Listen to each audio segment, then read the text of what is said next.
نحمده ونستعينه ونستغفره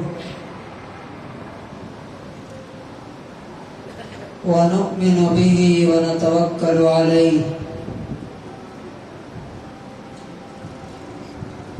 ونعوذ بالله من شرور أنفسنا ومن سيئات أعمالنا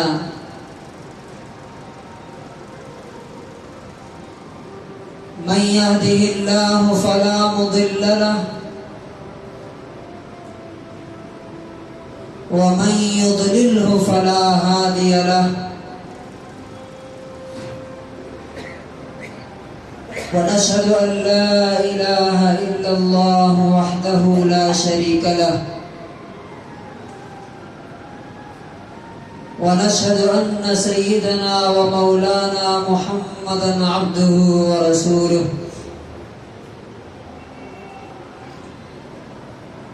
أما بعد فأعوذ بالله من الشيطان الرجيم بسم الله الرحمن الرحيم وكأي من نبي قاتل معه ربيون كثير فما وهنوا لما أصابهم في سبيل الله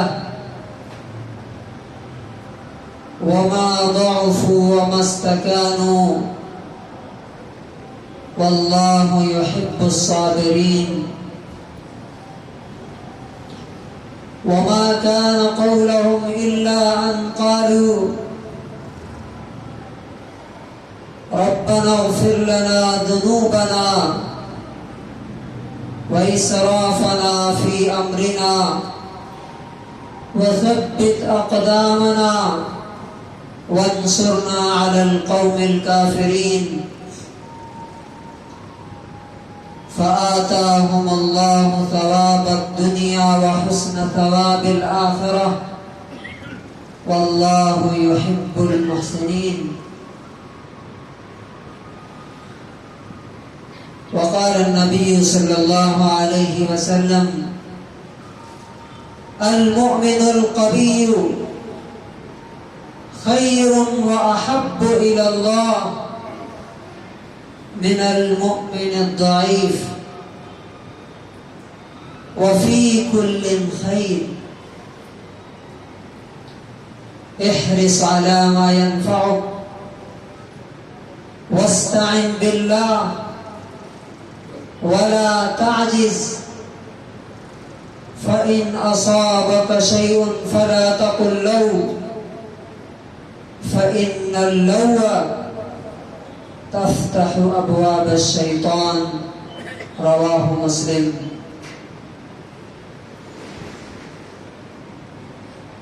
حضرات گرامی، ہر قسم کی تعریف ایک اللہ کے لیے ہے جس نے ہمیں یہ زندگی عطا کی ہے۔ وہی اکیلا حمد کے لائق ہے جس کے پاس ایک نہ ایک دن ہم سب کو پلٹ کر کے جانا ہے۔ وہی خدا ہے جس نے ہمیں یہ حکم دیا ہے فَلَا تَمُوتُنَّ إِلَّا وَأَنْتُمْ مُسْلِمُونَ، یاد رکھو تمہاری موت اس حال میں آنی چاہیے کہ تم اللہ کے فرما بردار رہو۔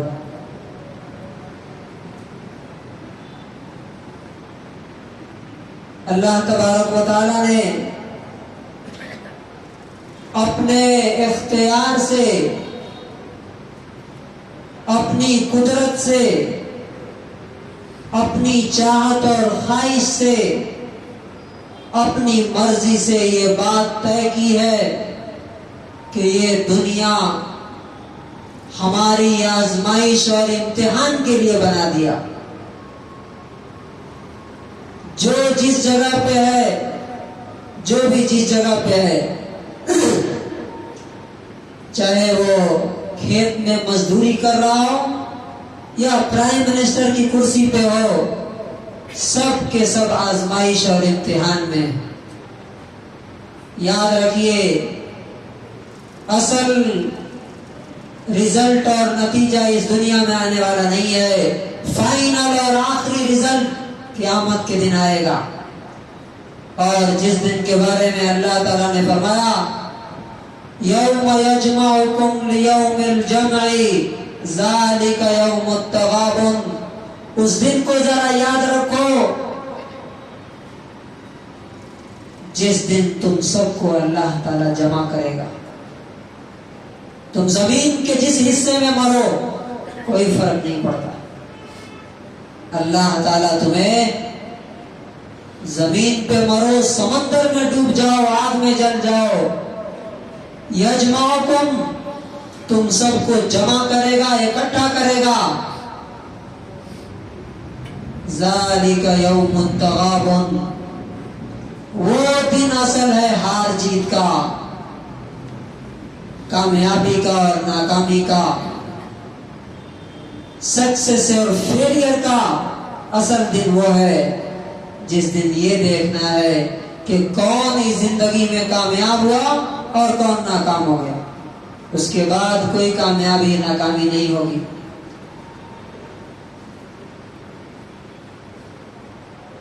اب ظاہر بات ہے کہ اس امتحان کے لیے اس نے حالات ایسے بنائے ہیں کہ ایک طرف دنیا والے چاہتے ہیں کہ ہم ان کی مرضی کے مطابق چلیں، اور دوسری طرف اللہ تعالیٰ چاہتا ہے کہ لوگوں تم میرے بندے ہو، میرے حساب سے چلو۔ یہ بات بہت غور سے سمجھنے کی ہے کہ دنیا میں ہمیشہ یہ کلیش، یہ تصادم، یہ ٹکراؤ رہا ہے کہ دنیا چاہتی ہے کہ آپ اس کے حساب سے چلیں۔ آپ کے گھر والے، آپ کے دوست، آپ کی سوسائٹی، آپ کی حکومت، سب چاہتے ہیں کہ یہ میرے حساب سے چلے۔ اور اللہ تعالیٰ کیا چاہتا ہے؟ اللہ تعالیٰ کیا چاہتا ہے؟ ادخلوا فی السلم کافہ، اسلم، میرے سامنے جھک کے رہو، میں جو کہوں ویسا کرو۔ اب ظاہر بات ہے کہ جب دو چیزیں ٹکرائیں گی تو کیا ہوگا؟ انسان یا تو لوگوں کے سامنے جھکے گا اور نہیں تو اللہ رب العزت کے سامنے۔ یہی اصل میں اس کا امتحان ہے۔ اگر ایمان کمزور ہے، اگر ایمان میں جان نہیں ہے، اگر اللہ سے تعلق مضبوط نہیں ہے، تو وہ لوگوں کے سامنے جھک جائے گا، دنیا کے سامنے جھک جائے گا۔ اور اگر اللہ پر ایمان ہے جیسا ہونا چاہیے، ایمان مضبوط اور طاقتور ہے، تو کبھی بھی وہ کسی کے سامنے نہیں جھک سکتا سوائے اللہ رب العزت کی۔ آج جو حالات ہیں ہمارے سامنے،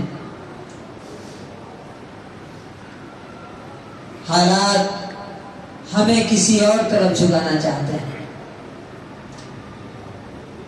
اور اللہ تعالیٰ ہمیں کہتا ہے کہ نہیں، تمہیں ہمارے سامنے جھکنا ہے۔ قرآن کریم کی اب آئیے ہم دیکھیں گے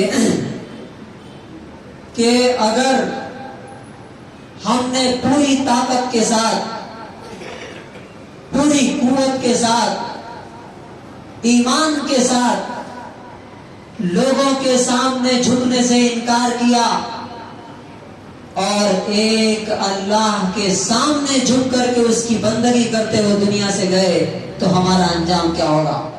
اور اگر کمزوری دکھائی، اگر ویکنس دکھایا، سب کے سامنے جھکتے رہے جیسا کہ لوگ جھک رہے ہیں۔ اچھا ایک بات بتائیے آپ، انسان کسی اور کا طریقہ کب اختیار کرتا ہے؟ جب وہ اپنے آپ کو کمزور پاتا ہے۔ کوئی طاقتور اپنے سے کمزور کا طریقہ اختیار کرتا ہے کیا؟ نہیں کرتا. مثال کے طور پہ آپ دیکھتے ہوں گے کہ لڑکیاں جینس پہنتی ہیں، دیکھا ہوگا نا، جینس پہنتی ہیں، ٹی شرٹ پہنتی ہیں. مرد کو کبھی دیکھا ہے ساڑی پہنتے ہوئے یا سوٹ پہنتے ہوئے؟ آپ نے کبھی دیکھا کسی مرد کو؟ کیوں؟ یہ پورا کا پورا ثبوت ہے اس بات کا کہ وہ اپنے آپ کو ویک محسوس کرتی ہے اور وہ سمجھتی ہے کہ جب میں مرد کا لباس پہنوں گی تو میں طاقتور ہو جاؤں گی. یہ سائیکولوجیکل فیکٹر ہے. تو انسان دوسروں کا طریقہ، تہذیب، کلچر، سیولائزیشن اور دین اور دھرم، مذہب اسی لیے اختیار کرتا ہے کہ وہ اپنے آپ کو کمزور پاتا ہے. اللہ تبارک و تعالیٰ کہتا ہے کہ میرے بندے کمزور نہیں ہوتے. کمزور اور بزدل لوگ مسلمان نہیں ہوتے. یا دوسرے لفظوں میں یہ کہے کہ مومن مسلمان کبھی کمزور اور بزدل نہیں ہو سکتا، کبھی ڈرپوک نہیں ہو سکتا.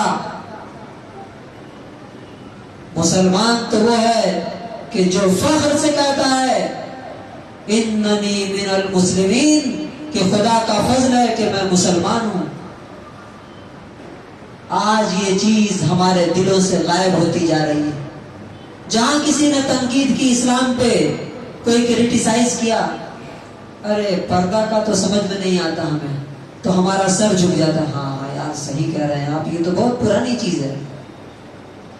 ارے یہ ایک سے زیادہ شادیوں کا کیا چکر ہے، تو فوراً ہم جھک جاتے ہیں. ہاں ہاں یار یہ تو سمجھ میں نہیں آتا ہے. تو آپ یا کوئی بھی انسان جہاں بھی جھکتا ہے، اس کا مطلب یہ ہے کہ وہ کمزور ہے، وہ ویک ہے، اس کے اندر پاور اور طاقت نہیں ہے. اللہ تعالیٰ اپنے بندوں کے بارے میں بیان کرتا ہے، وہ کہتا ہے کہ جب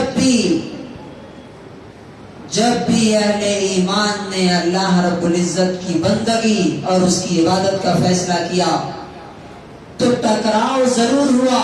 ٹکراؤ ہونا ہے، یہ کوئی نئی بات نہیں ہے.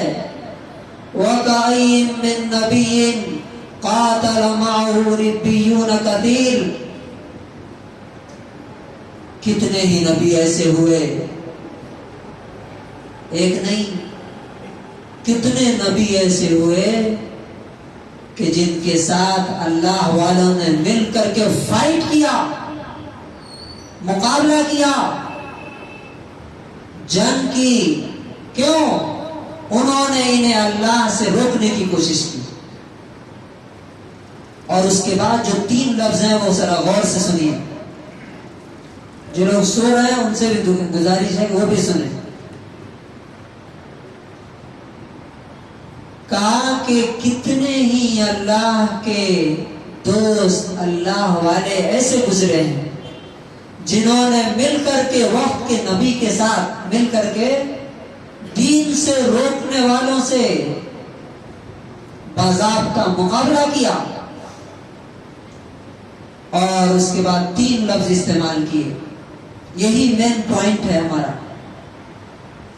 فما وہنوا لما اصابهم فی سبیل اللہ، اللہ کی راہ میں جو بھی چیلنجز آئے اس سے وہ گھبرائے نہیں، ڈرے نہیں، پریشان نہیں ہوئے، کنفیوژن کا شکار نہیں ہوئے. وہن کسے کہتے ہیں؟ وہن کہتے ہیں اندر کی بے چینی، پریشانی. سامنے کوئی مصیبت نظر آئی، اب دل گھبرانا، اس سے بچنے کے لیے ہم کیا کریں، جدھر راستہ ملا بھاگ گئے. ایسا نہیں. فما وہنوا لما اصابهم فی سبیل اللہ، اللہ کی راہ میں جو بھی چیلنجز، جو بھی پرابلم، جو بھی مسائل آئے، گھبرائے نہیں، ڈرے نہیں، پریشان نہیں ہوئے، یعنی مینٹلی ڈسٹرب نہیں ہوئے. دوسرا لفظ وما ضعفوا،